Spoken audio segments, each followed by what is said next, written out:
So let's talk about the ECNL coming to Knoxville. I know you've had a couple of past experiences with Tampa and with Castle. Can you share those, and then also share what you think that means to the city of Knoxville? Yeah, excited to see that that we're growing, we're taking steps in the right direction. When I was in Castle, I had an incredible experience with ECNL, being the club that it is. A ton of experience with sort of leagues like that, and it was sort of easy to embrace it and say this club was definitely ready for it.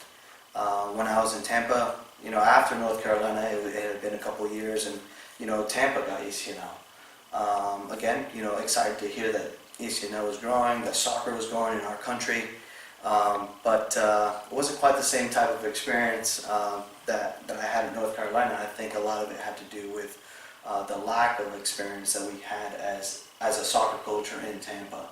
We didn't know everything about ECNL. We jumped into it, and some of us sort of weren't ready for it. So certainly something that we want to make sure that we're informing our membership about, so that they fully know what it is, the sort of commitment that it takes.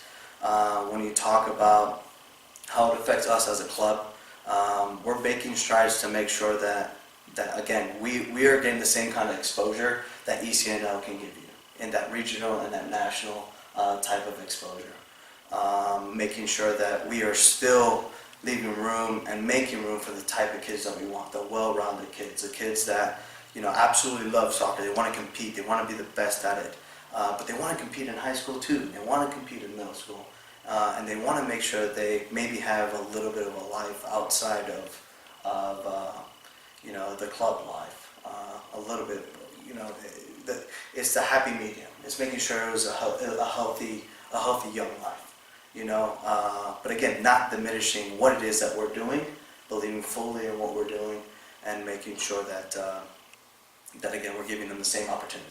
And so you mentioned the regional and national exposure that we're trying to get our teams through the tournament and the showcases that you've put together for our coaches. And I know when I joined the club a couple of years ago, there seemed to be a lack of direction with helping our kids get into college, and now that's completely transformed. And I know that we've had a lot of success with our 99s and 98s boys in the fall, and the girls looking in the spring right now.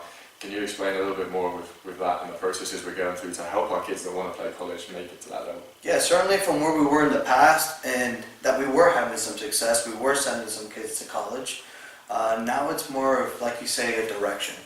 It's something that we want to make sure that it's a plan. It's something that we're doing. We're not leaving it up to chance just because that player just might be good. We're putting these kids in the situations. Our boys, for example, we received 15 of our boys received offers in the fall, 13 of which have already committed. Next week we're going to have another player commit. And what's really cool, and what we sort of talk about when having well-rounded kids is, hey, you know what? When I was 13 years old, I wasn't thinking about playing in college. I just really wanted to play soccer. I wanted to play soccer at a high level.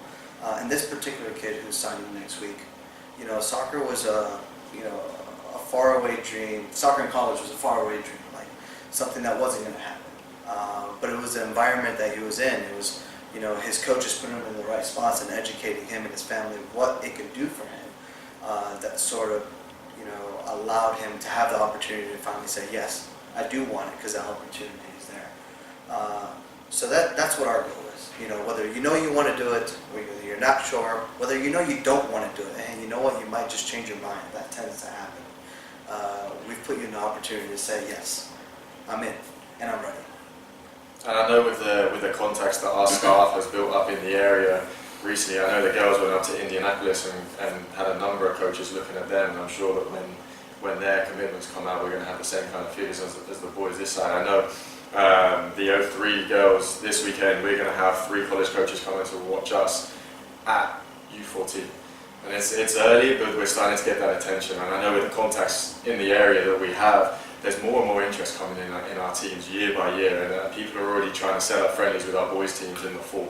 And so I know that there's great things happening with that. What else are we going to be doing to educate the parents as to what the processes are for all the different levels through NCAA and NAIA? Dunks, it's funny that you say it's early, but in reality, these 03 girls, they're a blink of an eye away from it being, it's time. And I think the fact that there's coaches coming out to watch your girls already speaks volumes to what it is that you're doing with them and what they've done this year. But also too, lets them know, hey, you know what? They're not coming here just because they've got nothing to do. They're coming here because you're the future. You're what they're looking at right now, especially with the girls. Recruiting is so different when you talk about the girls and you talk about the boys. It happens so much earlier for the girls. So when you talk about what we're going to do to make sure that we're giving our membership the right kind of tools and information, apart from taking their kids to these events, is making sure that they understand, hey, when is it my time for my kid to start getting recruited? What are some of the things that I have to do to make sure that we're picking the right schools or we're looking at the right schools? And again, just having that knowledge. For me personally, growing up, I wanted to play in college when I was younger. And I played for a very, very high level team. But the sort of information that I got was everybody's going to be knocking on my door. And in reality, that didn't happen. Things changed. I didn't want to play in college. But all the same, those that did, my teammates, they didn't make it very far because we weren't prepared. We were very good in our own right, but just not ready to take that next step. And we learn from our mistakes. I've tried to learn from my own experiences, and I just want to make sure that our membership is ready. Whether they want to do it, whether they don't want to do it, they're prepared for whether or not they get to that day they want to decide and say, I'm in or I'm not.